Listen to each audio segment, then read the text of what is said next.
Hello and welcome to this Running Containers on DigitalOcean presentation. My name is Guy Barrette. I'm a trainer based in Montreal, Canada, and I teach Docker and Kubernetes. And I'm super proud to be a DigitalOcean Navigator. You can reach me on Twitter and via my website. So, containers are everywhere. And what do we want? We want containers. Why? Well, because we will package our application inside the container. So, what exactly is a container? A container is a unit of software and deployment. Inside a container, you'll place your code, your source code, either compile or not. Any runtime that the code needs to have, any system tool, any system library. So you package that inside a container, and then you need to deploy this container into some kind of service that will run that container, run your code inside that container. Okay. So, what are our options in DigitalOcean? Well, there's a few services that can run containers in DO. App Platform. Usually, App Platform, you will deploy source code, web applications, or API, but you can also deploy single and multi-containers application. Droplets, virtual private servers. You can install the Docker runtime basically, and then run your containers directly from your droplet. And finally, you can run your containers in DigitalOcean Kubernetes Service or Docs, where you can have a large number of containers running. So Docs is an orchestrator that allow you to maintain and run and manage all these containers. And lastly, there's a service called the DigitalOcean Container Registry. And basically, this is a Docker registry, but right into the DigitalOcean data centers. So instead of pushing your images, your container images to Docker Hub, you can have these images privately inside the DigitalOcean Container Registry. So let's take a look at these services, the first three. And you may ask yourself, well, why so many choices, these three services? Well, you need to pick the right tool for the right job. If you have a single container, a small app, it doesn't make sense to use Kubernetes to run this. And if you have a complex application with multiple containers, well, again, it doesn't make sense to run this into app platform. So you need to select the right tool for the right job. Let's take a look at the app platform first. What is app platform? It's a platform as a service type of service, meaning that you don't have to deal with system or OS upgrades or patches. The DigitalOcean will take care of that for you. It's built on top of DigitalOcean Kubernetes, but there's no need to learn or know Kubernetes. It's completely hidden from you. You can build, deploy, and scale applications. Usually you will deploy source code, Python, Node, Go, PHP, Ruby, Hugo, and even static websites. But App Platform can also run containers. So a single container is deployed as a component, and it can add external visibility, so accessible from the internet, or also internal only. If you have a multi-container application, let's say that you develop using Docker Compose, you manage using Docker Compose, well, Docker Compose is not directly supported. However, you can add more than one component to the same app platform app. And well, you can restrict the visibility to internal use only. So let's say you have a front end container and also a backend container. You don't want to expose the backend container directly over the internet. Well, it's possible by setting its visibility to internal only. So that's pretty cool. When you create your app platform, instead of using or selecting the source code from GitHub, GitLab, you simply select either DigitalOcean Container Registry or Docker Hub, and you simply select your image from that registry. It's that simple. So let's take a look at this. So here I pre-deployed an app platform application here. Let me select it. All right, so here it is. And from there, I can take a look at the container that I deployed earlier. Right, I can take a look at the settings, the scalability, and so on. I can look at the activity, the logs, and even take a look at open a console to that log. Let me type ls here. So it's pretty simple. So let's try to create a new one quickly, just to go through the first steps. So the first step here, we'll select Docker Hub, right? And this is where we'll set our image here. So the image name that I will deploy is this one, right? Let me paste it. Click on next. And from there, I can edit the plan. Either select Basic or Pro. Pro, you can load balance your application. So let's select Basic. For testing purposes, that's perfect. And then you can select the size of your app platform plan. Basic is totally fine for doing some tests here. So let me go back here. I can click here on the pencil. Let me change the name. Let's say hello app, right? And I can change the HTTP port that the container is listening on. So I know that this image is listening on port 80. I can change the image, save this, right? And that's about it. I can click here on the next, and this will create my app platform. And if I go back here to look at the one that I deployed earlier, right, I can see that I have a URL. If I click on it, here's my Nginx image that I deployed earlier. So super easy to deploy a single container application. When you deploy multi-container application, you deploy one container per app platform application, basically.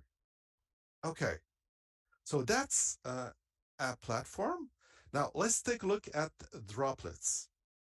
What is a droplet? Well, it's a virtual machine, or we call them also a virtual private server, and you have complete control.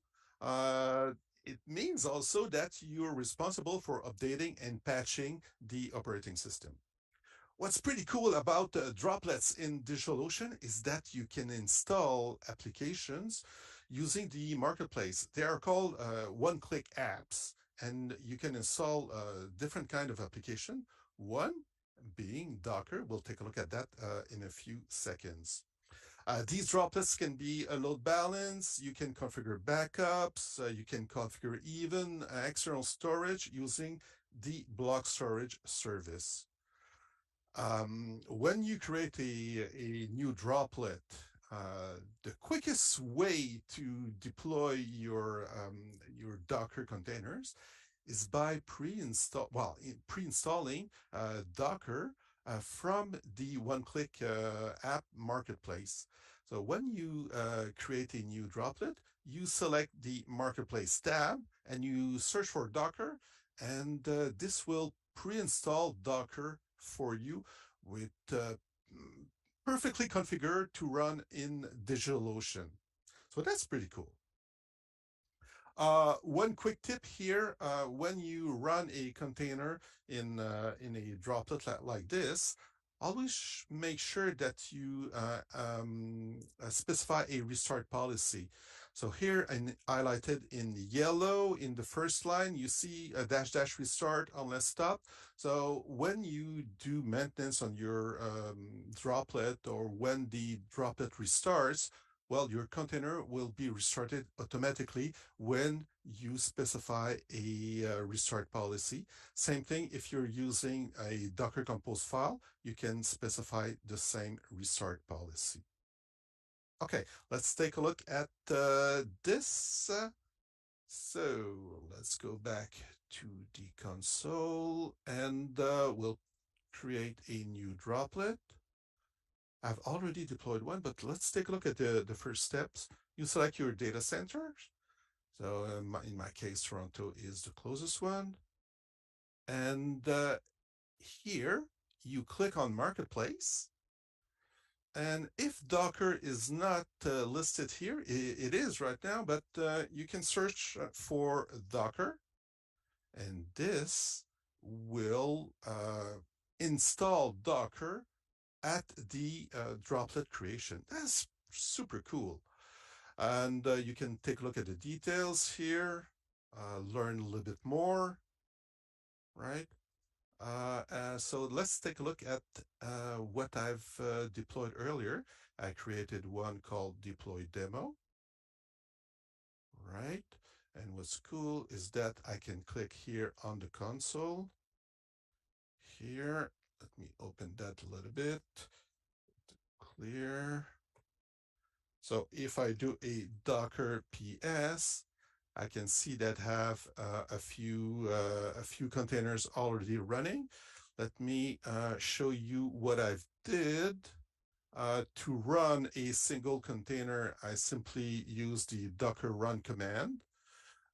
Name my running container hello. It's listening on port 8080, and here this is where I specify the restart policy, and this is the container source from Docker Hub this time. And when using Docker Compose, well, you simply create a Docker Compose file, and this is the one that I've deployed.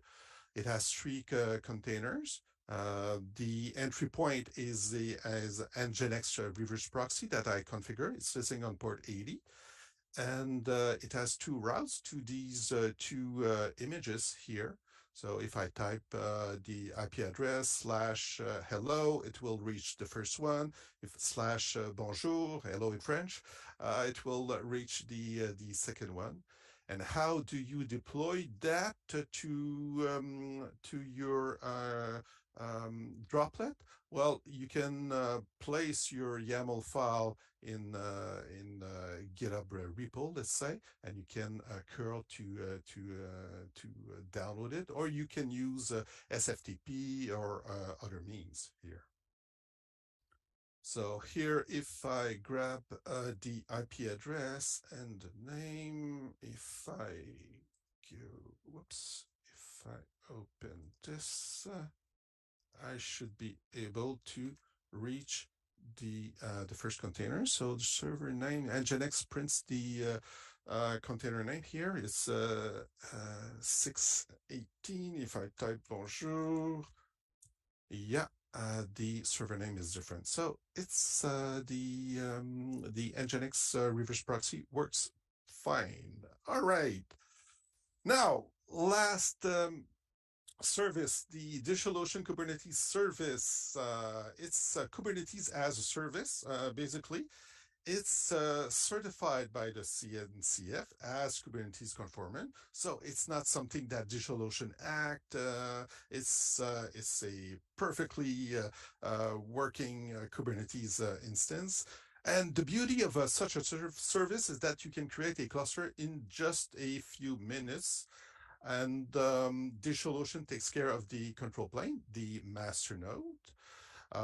You can have a high availability option for the control plane. And of course, you pay for all the nodes that you'll create inside your cluster. So creating a cluster is super easy. Just a few options that are available for you. So let's take a look at this. Hop, we close this one, and there you go. So let's quickly go through the page, the steps for creating a Kubernetes cluster. So you select your data center, select Toronto, let's say. You select the version of Kubernetes. It's recommended to use the latest one. And then you select the nodes, the number of nodes that you want your cluster to run. So here, I can select from the different types of virtual machine or droplets available in the DAO. Basic is fine. And here, I can select the cheapest one.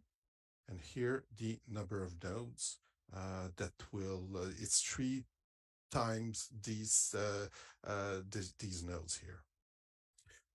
And that's about it. You give a name, you select a project, and from there, well, your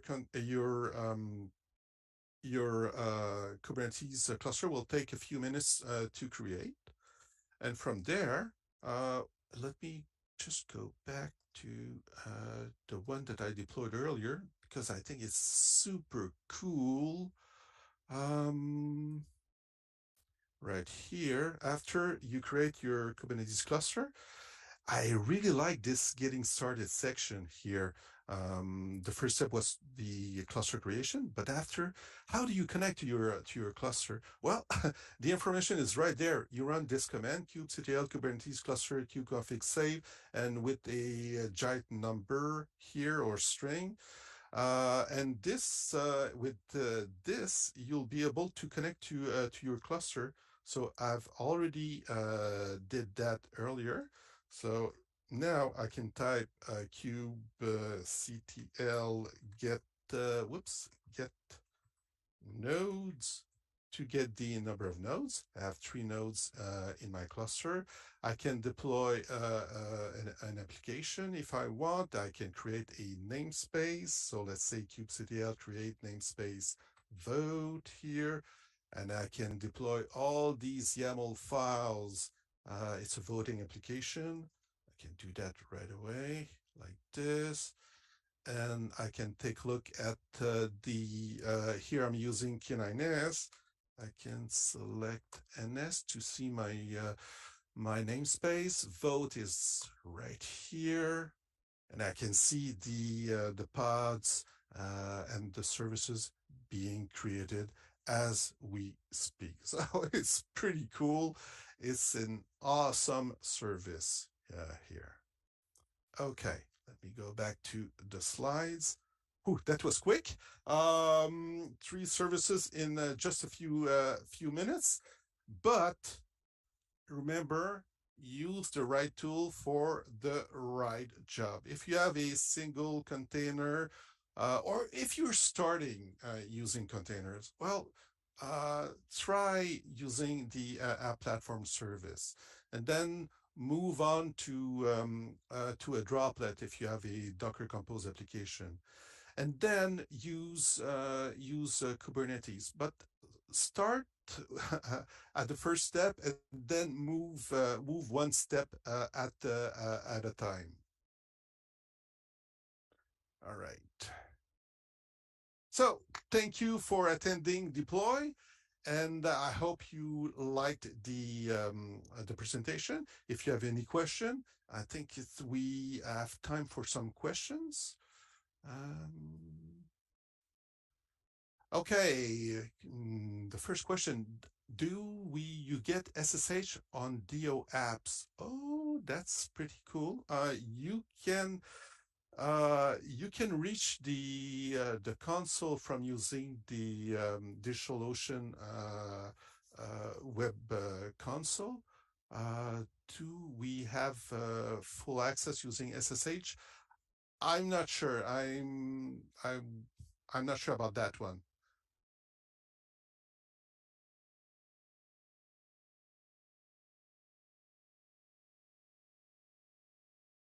So is it full root access with our configs?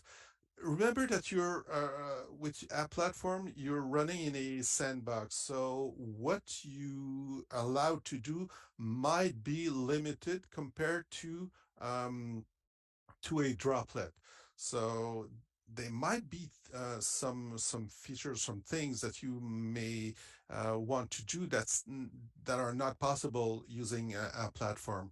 So you need to do some tests to validate what you want to do, basically. Any other questions?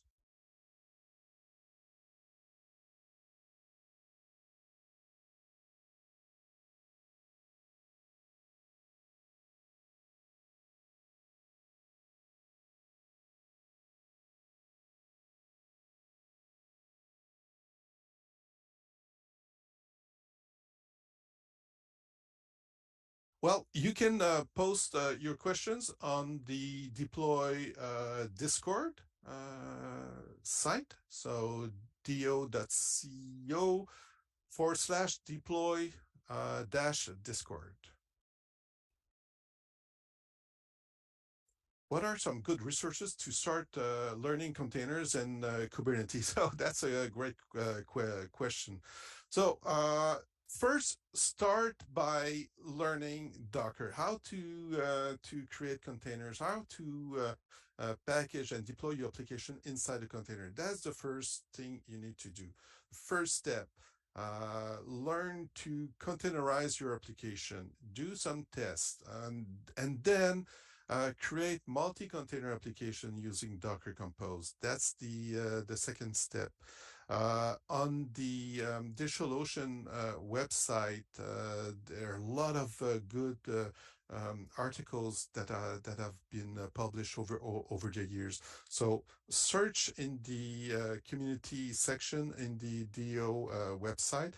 You'll be able to find great articles and also some videos that were posted over the years.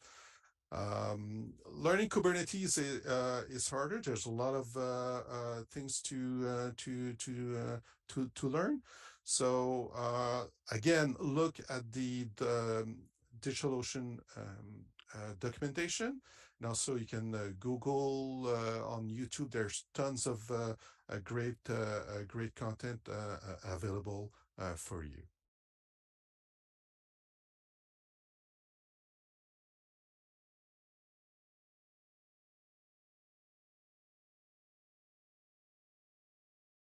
I think no other questions. So thank you everyone for listening to this talk, and have a great conference.